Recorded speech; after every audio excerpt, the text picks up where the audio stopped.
যদি কেউ রাষ্ট্রদ্রোহী কোনো অন্যায় করে, যত বড় অপরাধী করুক, দেশে আইন আদালত আছে, তার বিচারটা আইনের মাধ্যমে নিশ্চিত করা কতটা দরকার। এমন মানবিকতা অমানবিকতা আইনের চোখে আসলে কেমন, শাস্তি আসলে কি? জি, আসসালামু আলাইকুম, ধন্যবাদ।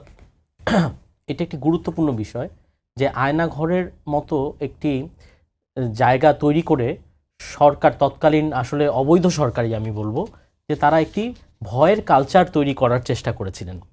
এবং এখানে দুঃখজনক হলেও সত্য এটাই যে এই 15 বছর ধরে আসলে এই জাতি হিসাবে আমরাও অপরাধী, কারণ আমরাও তখন এই জিনিসগুলা অনেকে জানতো কিন্তু প্রতিবাদ করতে পারেনি।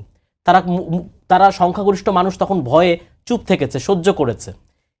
কতটা কুৎসিত তাদের মানে চিন্তা ভাবনা হলে এরকম একটা জায়গার নাম কি কেউ দিতে পারে আয়নাঘর? এটা তো মরণ ঘর, এটাকে তো মরণ ঘর বলা উচিত। একটা এরকম একটা ঘরকে আয়নাঘর নাম দিলে এটা মনে হয় যে এটা কোনো একটা আনন্দের জায়গা। এটা কোনো আনন্দের জায়গা ছিল না তো। আমাদের সহকর্মী, আমাদের বন্ধু, আমাদের ভাই, এরকম অনেক মানুষ, ব্যারিস্টার আরমান, যিনি ওয়ার ক্রাইমস ট্রাইব্যুনালে তৎকালীন মামলা পরিচালনা করতেন, তো তাকে নিয়ে গেলেন।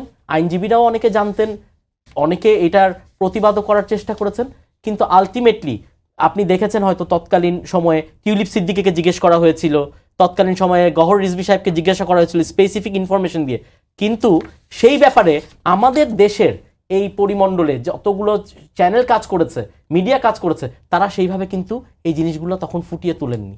আজকে পরিস্থিতি পরিবর্তন হয়েছে, একটা সুবিধাজনক অবস্থায় এসেছে, এখন এই টপিক নিয়ে আলোচনা হচ্ছে। কিন্তু আয়নাঘরের কথাটা তো আরও বছর 2-3 আগেই এসেছিল দৃষ্টিতে, কিন্তু তখন কিন্তু এই প্রশ্নগুলা কেউ তুলেন নাই।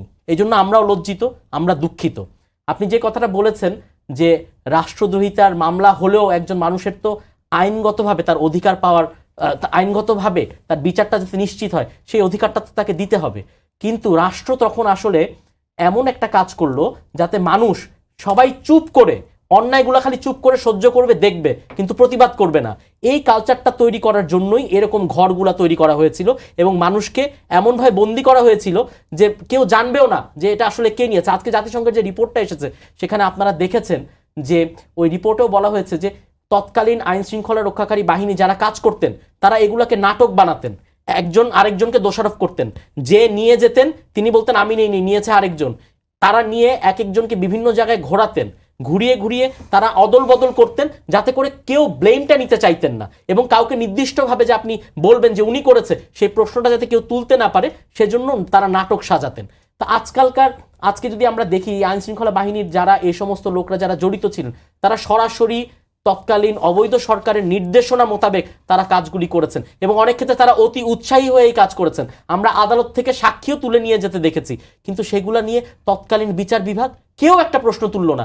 বিচার বিভাগ থেকে কি বিচারকরা বলতে পারতেন না তখন? কিন্তু তারা বলেননি। আইনের শাসন প্রতিষ্ঠা করার দায়িত্ব তো যারা প্রতিষ্ঠান হিসাবে এই দেশে কাজ করে তাদের, তো তারা তো কেউ তখন প্রশ্ন তুলেননি। এই জন্য আজকে বিচারের কাঠগড়ায় তাদেরকেও তোলা উচিত যে তারা কেন তখন চুপ থাকলেন। এই জন্য আসলে কি কোনো জিনিসকে ওই যে যখন আমরা বলি যে it's not my problem, it's their problem, এইটা তো আমার কিছু হচ্ছে না, এই চিন্তাটা যতদিন আমাদের মানসিকতায় থাকবে ততদিন এই দেশের মানুষের অধিকারের প্রতিষ্ঠিত হবে না। সব অন্যের প্রবলেমকে নিজের প্রবলেম মনে করতে হবে।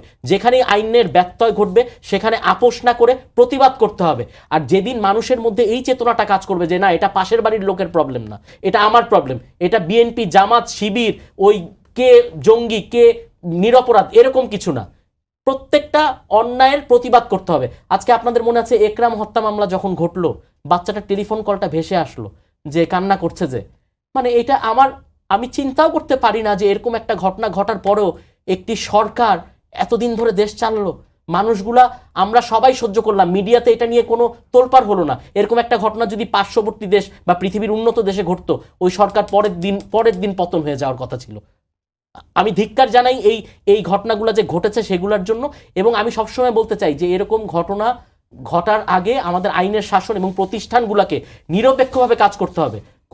আজকে যদি বিচার বিভাগ আমাদের এবং সাংবিধানিক যে প্রতিষ্ঠানগুলো তারা যদি সঠিকভাবে কাজগুলো করত, তারা যদি অন্যায় আদেশ প্রতিপালন না করে যদি আইনের শাসন প্রতিষ্ঠা করত, তাহলে এই দেশে এরকম দিন দেখা লাগতো না।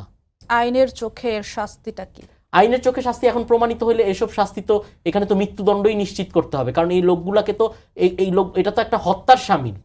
কারণ যাদেরকে এখানে উঠিয়ে নিয়ে গেছে এখনো তো অনেককে খুঁজেই পাওয়া যায়নি, তো খুঁজেই যদি পাওয়া না যায় এটা তো আমরা ধরেই নিতে পারি যে সেই লোকটা মৃত্যুই বরণ করেছেন। তো সেসব ক্ষেত্রে তো আমার মতে যে মৃত্যুদণ্ডই হওয়া উচিত।